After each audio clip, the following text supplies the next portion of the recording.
Napasabak sa malaking sunog ang mga bomberong malapit sa paliparan sa Bahrain. Ayon sa gobyerno ng Bahrain, pinuntirya umano ng Iran ang mga fuel tank sa isang facility sa Muharraq. Inatake din ang 2 fuel tanker sa katubigan ng Basra, Iraq sa bahagi ng Persian Gulf. Batay sa mga ulat, mga Iranian boat na kinargahan umano ng pampasabog ang ginamit laban sa 2 tanker na nagkakarga ng langis. Isa ang patay. Nagtigil operasyon na ang mga oil port ng Iraq habang patuloy ang operasyon ng mga commercial na pantalan. Barko ang inatake sa Persian Gulf at sa Strait of Hormuz, ang makipot na daanan ng mga barkong nagkakarga ng langis mula sa Middle East. Giit ng militar ng Iran, hindi sila papayag na may makalusot na langis na para sa Amerika, Israel o mga kaalyado nito. Kahit anong barkong may cargo o langis na para sa mga naturang bansa ay ituturing daw ng Iran na lehitimong target. Mensahe ng Iran sa Amerika, maghanda daw na umabot ang langis sa $200 per barrel. Batay pa sa mga ulat, pinatamaan din ang mga drone ng imbakan ng langis sa Salalah Port na nasa timog na bahagi ng Oman. May mga bumagsak ding drone sa Dubai. Sa Tel Aviv, Israel, muling in-intercept ang mga missile na galing umano sa Iran. Dahil sa pagkakaharang sa Strait of Hormuz, inaasahang babagsak ng 8 million barrels kada araw ang global supply ngayong Marso, nakatumbas ng halos 8% ng kinokonsumong langis ng daigdig. Nagliliyab ang oil tanker na yan malapit sa Iraq, binasabog ng Iranian Army. Nagising ka sa sabog? Oo nga. Sa isa pang video, maririnig na nagising pa ang mga Pilipinong tripulante sa pagsabog. Base sa report, sunod-sunod na oil tanker ang pinasabog sa Strait of Hormuz na isinara ng Iran. 2 sa 3 barko may lulang mga Pilipino. Is a grave danger for the people of the region and beyond. Doing this needs to stop immediately. Nanawagan ang Qatari government sa mga naglalabang bansa sa Middle East, partikular sa US, Israel at Iran na tigilan na ang pag-atake dahil nadadamay na ang mga sibilyan. Ayon kay Qatari Foreign Affairs Minister Majid bin Mohammed Al Ansari, posibleng mauwi sa humanitarian catastrophe ang nangyayaring gyera sa Gulf region. This region cannot take these kind of attacks on its facilities. We will see a humanitarian catastrophe. People's lives immediately, and civilian people in cities should not be targeted in any war, in any conflict. Ayon sa opisyal, mayroong nakalatag na precautionary measures ang kanilang bansa. Nagagawa rin anya nilang monitor ang mga pag-atake sa kanilang teritoryo. Ang desisyon anya nilang itigil ang operasyon ng kanilang mga oil refinery ay upang matiyak ang kaligtasan ng kanilang mga manggagawa at ng mismong mga pasilidad. Kinundi na ng opisyal ang pag-target ng mga naglalabang panig sa mga energy installations dahil malaki ang magiging epekto nito hindi lamang sa Gulf region kundi sa buong daigdig. Bunsod nito, nanawagan si Qatari Foreign Minister Majid Al Ansari sa lahat ng mga bansa na magtulungan upang matigil na ang sigalot sa gitnang silangan at maiwasan na ang maraming buhay na mawala at mga pasilidad na masisira. Isang coordinated strike campaign ang tumama sa iba't ibang strategic targets sa Iran. Ang bilis, lawak at timing ng operasyon ang dahilan kung bakit maraming analyst ang nagsabing hindi ito ordinaryong airstrike campaign. Isa itong operasyon na malinaw na pinagplanuhan ng matagal at isinagawa ng sabay-sabay ang iba't ibang attack platforms para makuha ang maximum impact bago pa makapag-organize ng depensa ang target na bansa. Paano isinagawa ang 12 oras na pag-atake? Ang unang yugto ng operasyon ay nagsimula sa sabayang pag-launch ng precision weapons mula sa iba't ibang direksyon. Sa ganitong klase ng military strategy, ang layunin ay hindi lang tumama kundi malito ang depensa ng kalaban. Kapag sabay-sabay dumating ang banta mula sa iba't ibang altitude at trajectory, mas nahihirapan ang air defense systems na tukuyin kung alin ang uunahin nilang harangin. Ang mga strike ay nakatuon sa tinatawag na high-value targets. Ito ang mga lugar na may direktang epekto sa kakayahan ng bansa na mag-coordinate ng military response. Kabilang dito ang command centers, missile facilities, radar installations, at mga strategic compounds na may kaugnayan sa national leadership structure. Ang ganitong pagpili ng target ay hindi random. Ito ay base sa intelligence analysis, surveillance data, at long-term monitoring ng galaw ng mga critical assets. Habang isinasagawa ang unang wave, sumunod agad ang ikalawa at ikatlong wave ng strikes. Ito ang tinatawag sa military doctrine na layered assault. Ibig sabihin, hindi binibigyan ng oras ang kalaban na makabawi o makapag-reorganize. Sa bawat wave, mas lumiliit ang kakayahan nitong sumagot.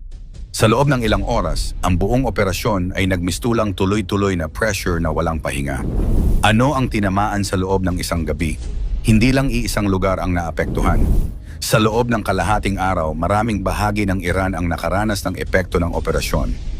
May mga lungsod na nawalan ng kuryente, may communication systems na pansamantalang bumagsak, may transport routes na nasira o isinara bilang safety measure. Sa ganitong sitwasyon, hindi lang military ang apektado kundi pati civilian life. Ang biglaang disruption ng infrastructure ay nagdulot ng panic buying sa ilang lugar. May mga residente na nagmadaling mag-imbak ng pagkain, tubig, at fuel dahil sa takot na tumagal ang krisis. May ilan ding umalis sa mga lungsod para maghanap ng mas ligtas na lugar.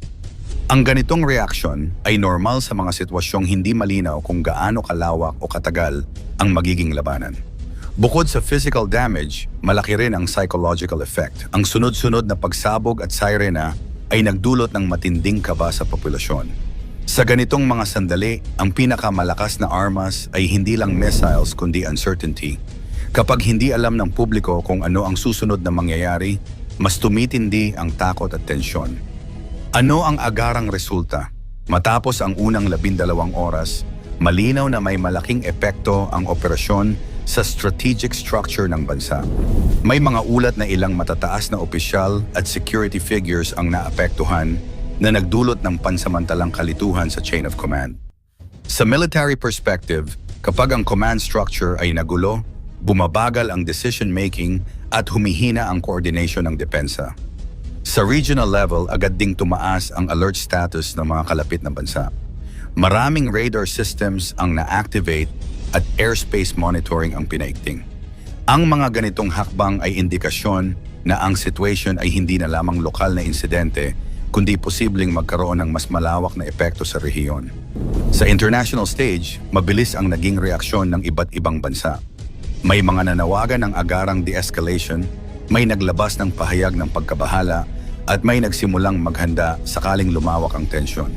Kapag ang malalaking kapangyarihan ang sangkot sa isang military escalation, automatic itong nagiging global concern dahil maaaring maapektuhan ang ekonomiya, seguridad, at stability ng maraming bansa.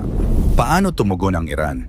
Hindi nagtagal ay naglabas ng tugon ang Iran sa pamamagitan ng sariling military actions.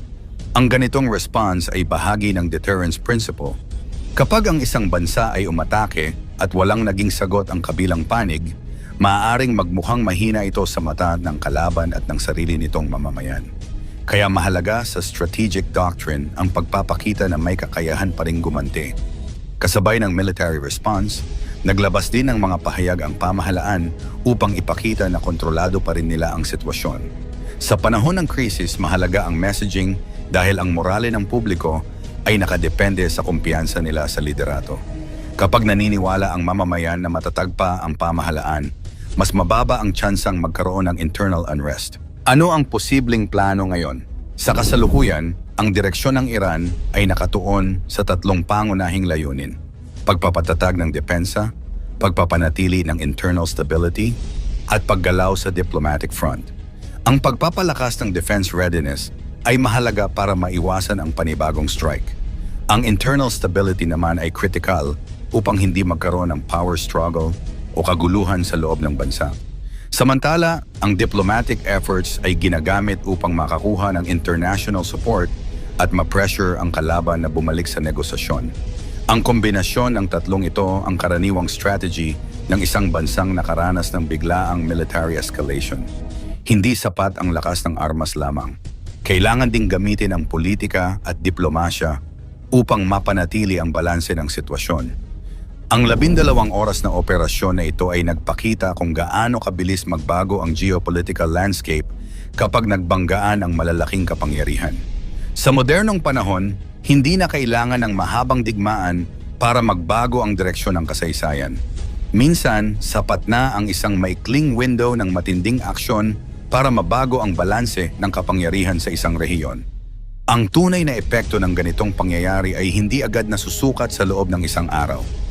Lumalabas ito sa paglipas ng panahon habang nakikita kung paano nag-a-adjust ang mga bansa, paano nagbabago ang alliances, at paano nagre-react ang global community.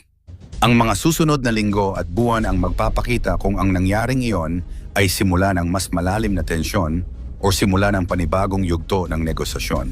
Sa huli, isang bagay ang malinaw. Ang nangyari sa loob ng 12 oras ay patunay kung gaano kabilis magbago ang mundo kapag ang military power, political will, at strategic timing ay nagsabay sa iisang sandali.